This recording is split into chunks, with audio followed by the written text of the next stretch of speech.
ازيكم يا أغلى متابعين؟ أنا خلود، عندي 27 سنة ومتجوزة وعندي بنتين توأم، وحكايتي النهاردة فيها وجع وصراع بين العقل والقلب. بس قبل أي حاجة، لو حابين تسمعوا قصص واقعية ودراما حقيقية ما تنسوش تدعموني بلايك واشتراك في القناة.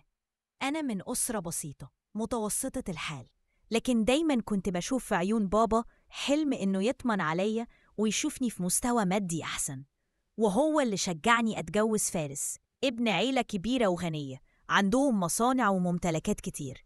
أنا ما كنتش بحبه، لكن وافقت علشان أرضي بابا وعلشان شايفه إن ده الأفضل. اتجوزت فارس وبدأت حياتي الجديدة معاه في فيلا كبيرة في كومباوند راقي.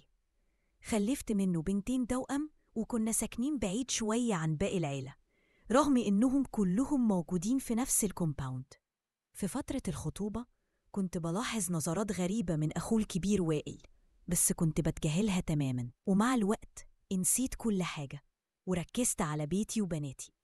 اللي قلب حياتي رأساً على عقب إن جوزي فارس اتعرض لمرض نادر جداً. الدكاترة شخصوا حالته على إنها ضمور في العضلات، وبدأ جسمي يضعف ووزنه ينزل وما بقاش قادر يتحرك. سافرنا كذا دولة، عملنا كل التحاليل، بس النتيجة كانت واحدة: المرض ملوش علاج حالياً وحالته للأسف مستقرة كده. أهل فارس ما كسروش، بيساعدوني في كل حاجة ومتكفلين بمصاريفي أنا والبنات، لكن قلبي بدأ يحس بفراغ كبير. العلاقة بيني وبين فارس اتغيرت تماماً، مش بس بسبب حالته، لكن كمان بسبب إحساسي إننا بطلنا نبقى زي زمان، حتى وإن كان هو دايماً طيب وبيحاول. وائل أخوه الكبير كان بيجي الفيلا كتير علشان يطمن على فارس، وبدأ يكلمني الأول عن أخوه، بعدين بقى يسأل عني أنا. كلامه كان مختلف، في نبرة اهتمام مش متعودة عليها، وده خلاني أضعف. في الأول كنت ببعد، بس رجعت أكلمه. ما قدرتش أقاوم احتياجي لحد يسمعني، يطبطب عليا، يخليه يحس إني ست لسه ليا قيمة.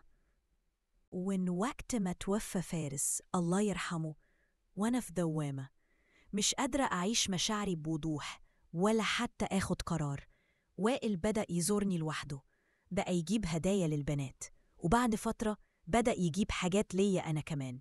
صرحني بحبه وقال إنه من أول ما شافني وهو شايل مشاعر جوه قلبه، لكنه كان ساكت علشان مرات أخوه، وده ما ينفعش. دلوقتي هو عاوز يتجوزني وبيحاول يلاقي الوقت المناسب يكلم فيه مراته وأهله. أنا بدأت أصدقه وأحس ناحيته بحاجة، وبقينا نتقابل ونتكلم كتير، بس كنت دايماً في صراع داخلي، مش مرتاحة، بس برضو مش قادرة أقطع العلاقة. وائل وعدني بالجواز وقال إنه هيتصرف، بس لحد دلوقتي مفيش حاجة رسمية حصلت، وأنا لسه حاسة إني تايهة. مش عاوزة أخسر الأمان اللي أنا فيه، خصوصاً علشان بناتي، وفي نفس الوقت مش عاوزة أفضل معلقة، لا متجوزة ولا منفصلة. جوايا سؤال بيقتلني كل يوم: هل أكمل مع وائل لحد ما يقرر يتجوزني، ولا أقطع علاقتي بيه خالص وأركز مع أولادي، ولا أواجه أهله وأقول لهم إني ناوية أتجوز وأشوف رد فعلهم؟ أنا محتاجة نصيحة حقيقية، مش عاوزة أكرر غلطات تانية. أنا ضايعة ما بين مشاعري وبين خوفي على مستقبل بناتي. قولولي لو انتوا مكاني هتعملوا إيه؟